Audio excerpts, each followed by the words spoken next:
living, eh? No, I'm enjoying my living. You look great. Thank you. I would have never thought. I mean, of course, by virtue of the fact that World War I would have been 1913 and World War II would have been 1930 something. 39. Yeah. And I tell you, boy, y'all look great. Bless the Lord. Thank you. And what branch did you serve in, Comrade Strong? Bahamas Battalion. And what was the Bahamas? What did they do? And I'm sorry, I only was born in '62, so educate me, please. We were stationed at Fort Charlotte, and we kept guard duty over for the whole of the island. Really? Yes. So if the enemy came, you had to keep them away. Wow. Bravery. Yeah. I would have been the first one running behind a pole. Charles, I didn't see the enemy. Well, we thank you. I thank you too for your fight. That's why we have these rights and responsibilities. And I'm so glad you guys are here because a lot of us take what we have for granted. True. So we're going to reminisce a little today. You're going to tell us the stories, like what was World War I and II about. You know, I only know what I see in films. And of course, the young lady who's with you. Don't tell me y'all still driving at 88 and 89. Stop! I am. Comrade Strong, you drive? Yes, ma'am. For true? Yeah. And you could take these crazy people on Nassau roads? He's one of them. You drove it? Adina, we can hear you. I'll get you for that. Adina say you causing, I don't believe that. I believe Comrade Strong, you can always tell old soldiers they drive with their hands at 10 and 2. That's right. And they drive there, it's loose. That's right.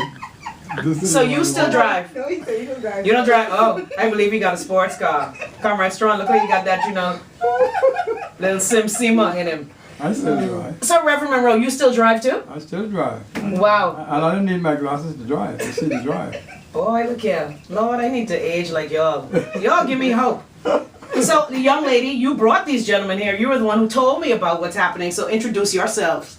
Sorry. Well, I'm in the capacity of Adina Monroe today, which is the office part-time office assistant for the British Legion Bahamas branch, which is the organization for World War II veterans. World War II vets. Again, did I say thank you? Let me say thank you again. Thank you, yeah? Oh, thank God for what y'all did. Because, child, I would have been sprechen Sie what? Russian or Deutsch? What would I be sprechen Sie in if Nassau didn't win? I forget. You'd been German. I'd have been German? And yet, child, can you imagine me? I tell you. Heil Hitler! No, that wouldn't have worked good. No. Especially with my complexion, that would have been a problem. Although there are more brown people in Germany now that you can shake a stick at. I tell you. So before we open up these phone lines, educate us. Let's go back in time. What was World War II about? I'll be honest with you, I learned a little bit of it in college, but I just remember my good cousin Maceo Coakley and my good friend Basil Johnson, both gone now. Mr. Johnson, if you saw them shorts and long socks coming up to wherever you were, you know you had to buy 10 poppy. Mr. Johnson didn't accept $1. I know.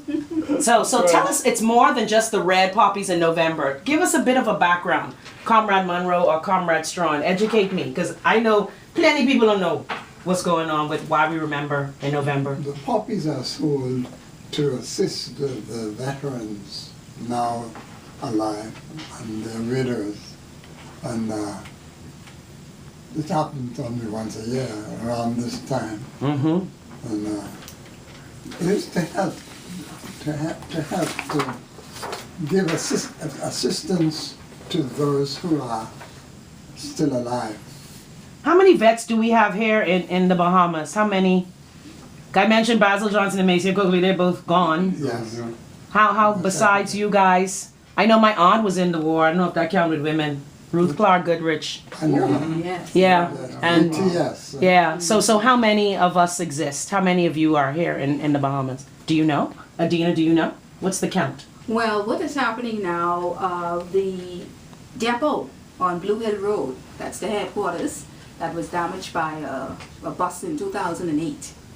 And we're trying to have that renovated, and that will be completed at the end of this week. Good. We're on Blue Hill Road. Direct me. Right in Agnes Church, you'll see the little blue building. Oh, yes. Yes. That was the building that the veterans obtained from the then government after they came from the war in 1945. Oh, okay. And that would be their place of activities and administration. Okay, good to know. Right now, we don't have an exact count when that office is up and running. We have to do a census. Now, the British Legion currently has 20 veterans registered and 24 widows. Okay. But it is not limited to that number. Okay. I was just curious. Mhm. So tell us, back in the day when you were guarding the garrison and when you were when you were fixing the planes and cars and you were guarding the garrison at Fort Charlotte, what were we fighting for? Because, we always hear about war, and I'm one of those hippie flower child people. I'm like, make love, not war. But we don't understand what it was about. So what was World War II about? And what was going on? What was the problem? Comrade Strawn. Hitler, as you know, Him. he was the one who caused the war to begin. He invaded Switzerland. He made an invasion on a European country. Okay. And England was drawn into this fray. England said, not on my watch. That's right. And so we being the good colonies that we were, is that how we got involved? Exactly. So did you have a choice? I'm just curious. Or did they say, all you young men at a certain age, come to war? Like, No. did you have a choice? How did you? Yes, we didn't. We volunteered. You volunteered. Volunteered. Boy, you brave now.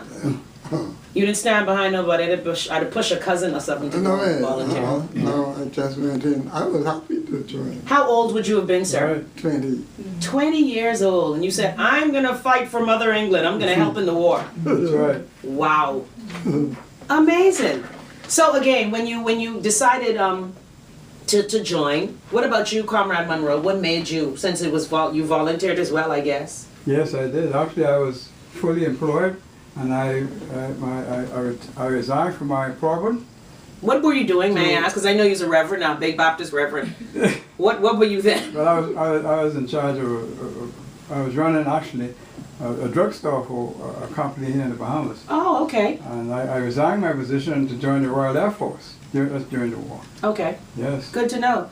And of course, Adina, I love people who are prepared.